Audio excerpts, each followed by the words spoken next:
If my life were a movie, this would be the part where the popcorn gets stuck in your throat. But this wasn't entertainment.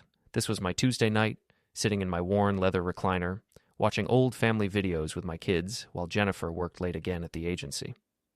"Dad, maybe we should watch something else," Ross said, his voice tight with worry. My 22-year-old son kept glancing at the laptop screen like it might explode. "What's wrong with family memories?" I asked, clicking through the folder. That's when I saw it, a tab labeled Recent Videos that definitely wasn't mine. "Dad, don't," Amelia started, but I was already clicking. The video that opened made my stomach drop into my shoes.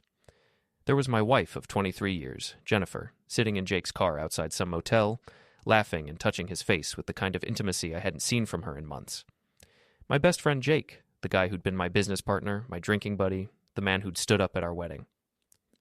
"How long have you known?" I asked quietly, not taking my eyes off the screen. Ross shifted uncomfortably. "Dad, we didn't want to hurt you." "How? Long?" 6 months, Amelia whispered. "Maybe longer." 6 months. While I'd been working 60-hour weeks at the accounting firm trying to save for Amelia's senior year tuition, my wife had been playing house with my oldest friend, the man who knew every detail of our finances, our struggles, our dreams. I closed the laptop with deliberate calm. "Where did this video come from?" "Someone at school sent it to me," Amelia said. "They saw them at that new restaurant downtown. I'm sorry, Dad. I'm so sorry." The next morning, I called in sick to work. First time in 3 years. Instead, I drove to the clinic across town and requested a paternity test. The technician, a middle-aged woman with kind eyes, didn't ask questions when I handed her the hair samples I'd collected from my younger son's brush. "Results will be ready in 3 days," she said. 3 days felt like 3 years. I went through the motions, made breakfast, went to work, came home to Jennifer's increasingly elaborate excuses about late meetings and weekend conferences. She was good at lying, I realized. She'd probably been good at it for years. On Friday, the email arrived, paternityresults.pdf. Before we dive deeper into this story, I have one small request. Please subscribe, drop a like, comment, and hit that hype button to boost this channel so more people can discover these incredible Reddit stories. I opened it in my car outside the clinic, hands shaking. The words swam before my eyes, but the conclusion was crystal clear. Probability of paternity, 0%. My 16-year-old son wasn't mine. 23 years of marriage, and I'd been raising another man's child for the last 16. The timeline fit perfectly, right around when Jake had gotten divorced from his first wife and had been staying over to help with the kids while Jennifer and I went through our rough patch. I sat in that parking lot for an hour, letting the reality sink in. Then I printed 20 copies of the test results at the FedEx store down the street. Saturday afternoon, Jake was hosting his annual neighborhood barbecue. Perfect timing. I walked through his backyard gate carrying a manila envelope, scanning the crowd of familiar faces, neighbors, co-workers, both our families mingling around the pool. Jennifer was there, of course, playing the role of devoted wife, laughing at something Jake's new girlfriend was saying. "Hey, buddy," Jake called out, beer in hand, that same charming grin that had fooled me for decades. "Grab a burger." "Actually, Jake, I brought something to share with everyone." I opened the envelope and pulled out the test results.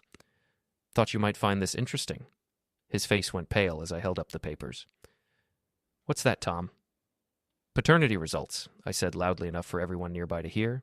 "Turns out my younger son isn't actually mine. Funny thing about DNA, it doesn't lie." The conversations around us stopped like someone had hit a mute button. Jennifer appeared at Jake's side, her face a mask of panic. "Tom, let's talk about this privately," she said. "Privately?" I laughed, the sound harsh even to my own ears. "Like you and Jake talked privately for the last 16 years? I threw the papers into the air, watching them flutter down like confetti. Several neighbors scrambled to pick them up, reading with wide eyes. "You want to know the best part?" I continued, my voice carrying across the suddenly silent yard. "He's been my business partner this whole time. Had access to all our financial records, knew exactly when we were struggling, when we were trying to save money. Must have been hilarious, watching me scrimp and save for college funds while you two were playing house." Jake stepped forward, his hands raised. "Tom, man, let me explain." I didn't plan what happened next. 23 years of trust, friendship, and partnership exploded out of me in one swift motion. My palm connected with his cheek with a crack that echoed across the yard. Jake stumbled backward, shocked, and fell straight into his own pool with a splash that soaked the first row of onlookers. "The video's already online," I said to the crowd, pulling out my phone. Check social media, hashtag Jake and Jennifer. Enjoy the show. As I walked away, I could hear Jake's girlfriend screaming, Jennifer crying, and the excited chatter of neighbors already pulling out their phones. By the time I reached my car, I was trending locally on 3 different platforms. The revolution had begun. Monday morning brought a new reality. I'd always wanted to go viral, just not like this. My phone had been buzzing nonstop since Saturday night. Friend requests from people I'd never met, messages ranging from sympathy to morbid curiosity, and approximately 47 links to various social media posts featuring my domestic drama.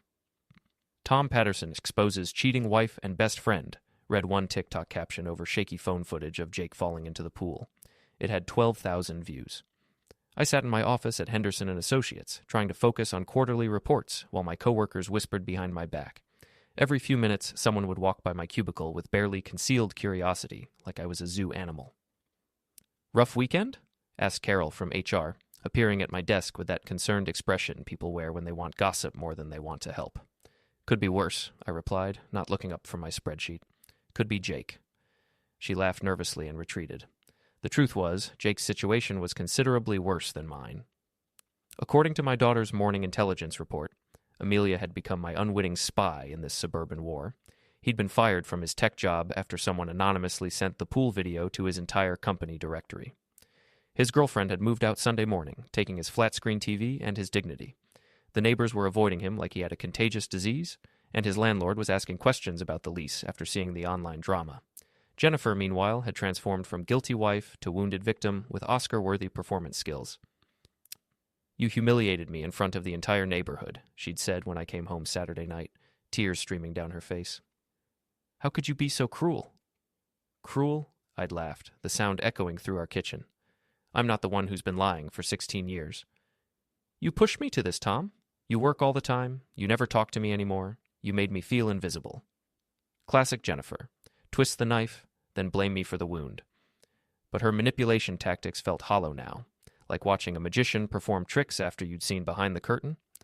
The real problem was the financial situation, and Jennifer worked at Morrison Creative, one of the city's top advertising agencies, pulling in nearly twice my salary. She'd been the primary breadwinner for years, which meant she held most of the cards in any potential divorce. Tuesday brought worse news. I came home to find Jennifer in the kitchen with a man in an expensive suit, clearly a lawyer. "Tom, this is David Morrison," she said, not meeting my eyes. "We need to discuss some things." Morrison stood and extended his hand like we were meeting at a country club instead of my own kitchen. "Mr. Patterson, I represent your wife in some preliminary discussions about asset division." "Asset division?" I sat down heavily. "We haven't even talked about divorce." "After your public display on Saturday, I think it's clear this marriage is over," Jennifer said. "David's just helping me understand my options." Morrison opened his briefcase and pulled out a folder. Given the current circumstances, and considering Mrs. Patterson's income level and professional reputation, which has been significantly damaged by recent events, we're looking at a fairly straightforward division. He slid a paper across the table. The numbers made my vision blur. Jennifer would keep the house, the cars, and most of our savings. I'd get my retirement account and the privilege of paying alimony for the next 5 years.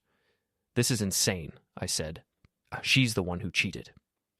"Adultery is difficult to prove legally," Morrison replied smoothly. "And given your recent behavior, the public humiliation, the social media campaign, Mrs. Patterson has grounds for emotional distress claims." After they left, I sat in my kitchen staring at the papers. 23 years of marriage, and I was being treated like the villain because I'd had the audacity to expose the truth. That's when my phone rang. Jake's name appeared on the screen. "Don't hang up," he said immediately. "We need to talk." "I think we've said enough. Tom, please. This whole thing is spiraling out of control. Jennifer's lawyer is talking about restraining orders, and my life is completely ruined.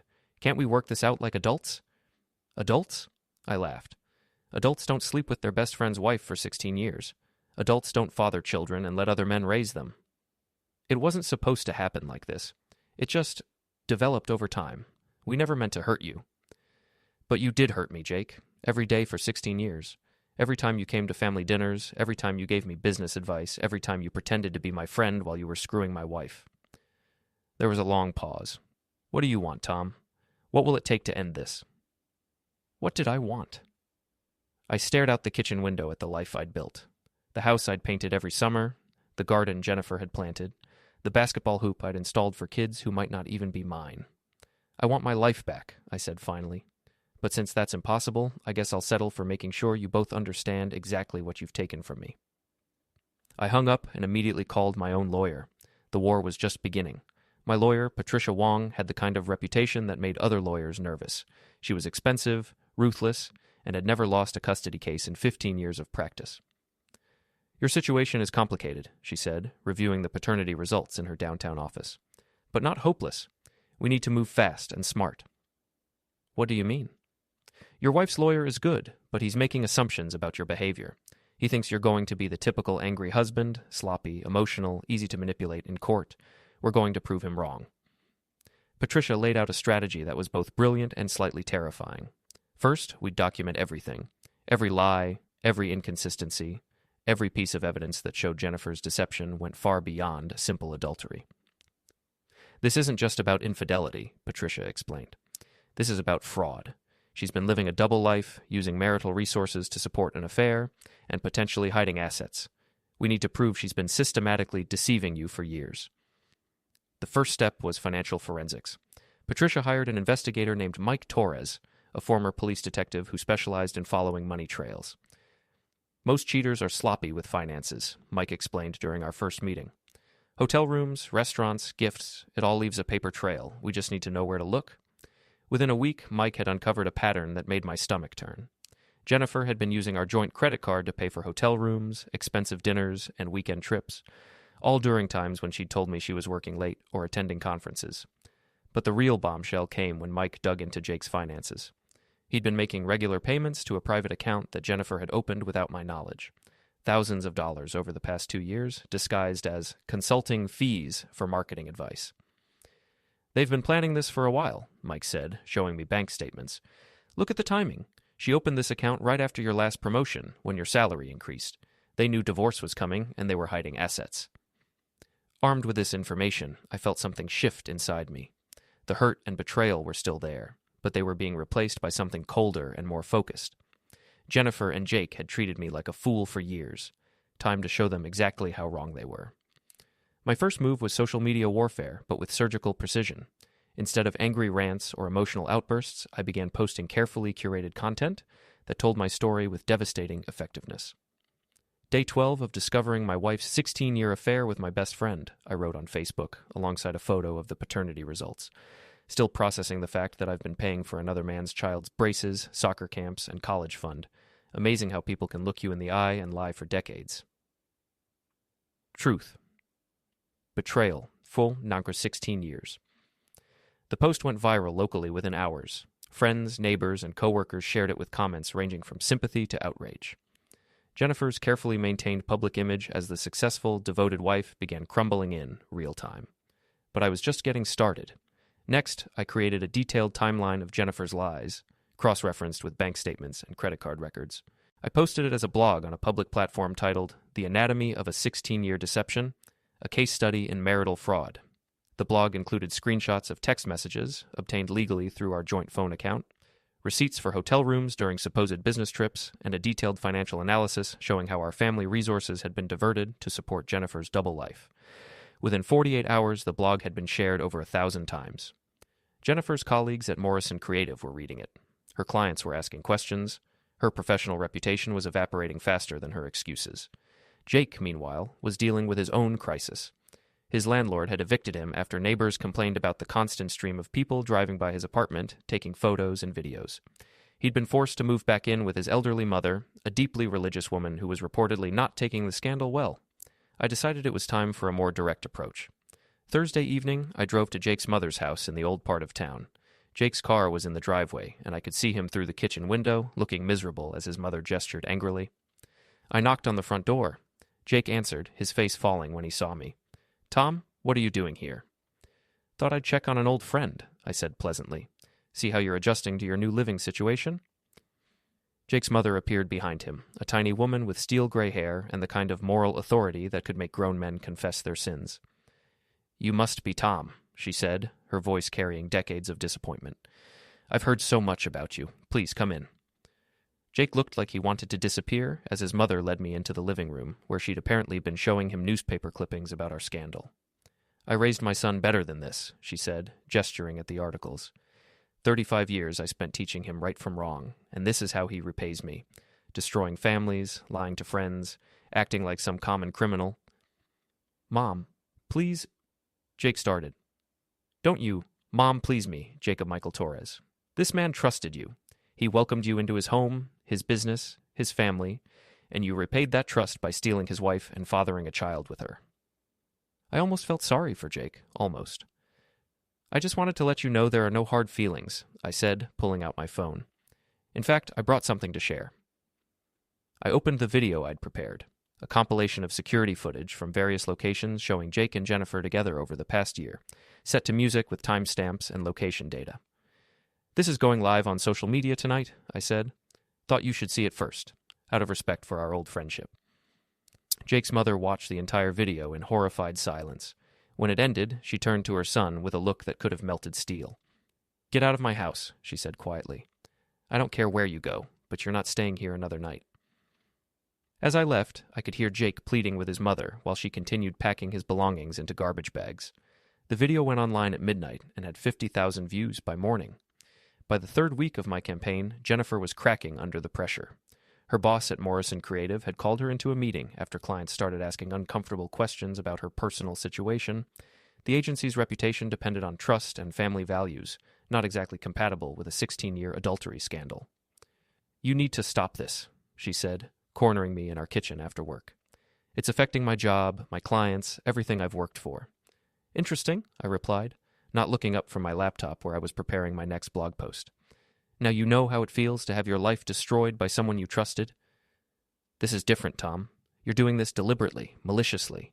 What happened between Jake and me? It just happened." "For 16 years? That's a very long just happened." She sat down across from me, trying a different approach. "Look, I know I hurt you. I know I made mistakes. But we can still salvage this. We can go to counseling, work things out, rebuild our marriage." I finally looked up at her. Really looked. She was still beautiful at 47, still the woman I'd fallen in love with in college.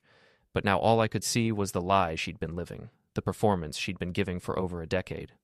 "Rebuild our marriage?" I laughed. "Jennifer, our marriage never existed.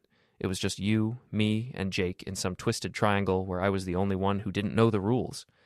That's not true. Our younger son isn't mine. You've been stealing money from our joint accounts. You've been lying about business trips, working late, weekend conferences. What exactly is left to rebuild?" She started crying then, but even her tears felt calculated. Jennifer had always been good at using emotion as a weapon, and I'd fallen for it countless times over the years. Not anymore.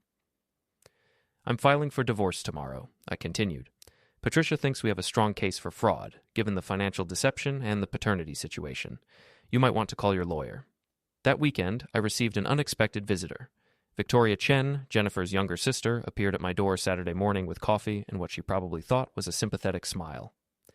"Tom, I'm so sorry about everything," she said, settling into my living room like she belonged there. "Jennifer's been a mess, and I wanted to see how you're holding up." Victoria had always been the successful sister. Divorced twice, no kids, worked in real estate, and had the kind of aggressive confidence that made people uncomfortable. She'd never liked me much, always thought Jennifer had married beneath her. "I'm managing," I said, wondering why she was really here. "You know, I've been thinking about this whole situation, and I have some ideas that might help everyone." "What kind of ideas?" Victoria pulled out her phone and showed me what looked like a real estate listing. "This is a property I've been managing, a beautiful lake house about an hour north of here. Very private, very peaceful. I think it would be perfect for you and Jennifer to get away, talk things through without all the social media drama and neighborhood gossip." I studied the listing. The house was impressive, modern, expensive, isolated, exactly the kind of place where someone could have a very private conversation. "Why are you helping me, Victoria? You've never exactly been my biggest fan." She laughed, but it sounded forced. "Look, Tom, I'll be honest. This scandal is affecting the whole family. My real estate business depends on reputation and trust. Having my sister's adultery drama trending on social media isn't exactly good for business." "So, this is about your business?" "This is about finding a solution that works for everyone. You get to have an honest conversation with Jennifer without the whole world watching. She gets a chance to explain herself properly. And maybe, just maybe, you can both find a way to end this that doesn't destroy everyone involved. I pretended to consider her offer while my mind raced. Victoria was up to something. Her sudden concern for my well-being was about as genuine as a $3 bill, but her suggestion gave me an idea. "You know what? That sounds perfect," I said. "When can we use it?" "This weekend, if you want. I'll call Jennifer, set everything up. Just you, her, and Jake, if necessary. A chance to clear the air and figure out how to move forward." After Victoria left, I immediately called Patricia Wong. "She's planning something," Patricia said after I explained the situation. "Lake house, isolated location, all three of them together. This smells like a setup." "That's what I thought." "What kind of setup?" "Hard to say. Maybe they're planning to record you losing your temper, use it as evidence of emotional instability in the divorce proceedings. Maybe they want to get you somewhere private to pressure you into accepting a bad settlement. Or maybe they're just desperate to get you away from social media long enough to control the narrative. What if we turn it around on them?" "What do you mean?" I explained my idea. Patricia was quiet for a long moment. "It's risky," she said finally, "but it could work. We'd need to be very careful about the legal aspects. Can you make some calls? I think it's time to end this thing properly." Friday afternoon, I drove north to Victoria's lake house. The property was exactly as advertised, isolated, expensive, and perfect for what I had in mind. I spent 2 hours setting up equipment, testing angles, and making sure everything was positioned correctly. Saturday evening, I returned with Jennifer and Jake. Victoria was already there, playing the role of concerned mediator. "I'm so glad you all agreed to this," she said, as we gathered in the spacious living room. "I really think we can work through this situation if we just communicate honestly." "Honestly?" I laughed. "That's an interesting word choice, considering the circumstances." Jake shifted uncomfortably on the couch. He'd lost weight over the past month, and his usual confidence had been replaced by nervous energy. "Tom, I know you're angry." "I'm not angry anymore, Jake. Anger is what you feel in the moment. This is something else entirely." I pulled out my phone and opened the recording app. Victoria suggested we have an honest conversation, so let's do that. I want to hear the truth about everything, when it started, how long it's been going on, what you were planning to do about me. "Tom, I don't think recording this is a good idea," Victoria started. "Actually, I think it's a great idea. See, I've learned something important over the past month. The truth has a way of protecting itself, but lies need constant maintenance. I'm tired of maintaining other people's lies." What happened next was better than I could have hoped for. "Fine," Jennifer said, her composure finally cracking. "You want the truth? Here's the truth. Yes, I've been with Jake for 16 years. Yes, your younger son is his. And yes, we've been planning for this day since the beginning." Jake looked at her in panic. "Jennifer, don't what? Don't tell him that we never intended for this to be permanent? That we've been waiting for the kids to grow up so we could be together properly?" I kept my phone recording, but my expression neutral. "Go on." "You think you're so smart with your social media campaign and your private investigators, but you have no idea what you're really up against. Victoria's been helping us for years, setting up accounts, moving money, making sure we'd be protected when this all came out." Victoria shot her sister a warning look, but Jennifer was beyond caring. "We knew you'd never just accept a divorce. You're too stubborn, too self-righteous. So we prepared for war. The house is in my name, most of the savings are in accounts you don't know about, and we have documentation of every angry outburst, every social media post, every unhinged thing you've done since you found out." "Jennifer, shut up," Victoria hissed. "Why? He's going to find out anyway. Tom, you think you're the victim here, but you're not. You're an obstacle. You always have been. Jake and I fell in love, real love, not the boring, predictable marriage we had. And we decided years ago that we weren't going to let you stand in the way of our happiness." I nodded slowly.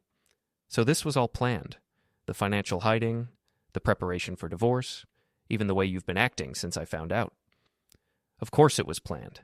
Did you think we were just going to stumble through this like amateurs?" Jake buried his face in his hands.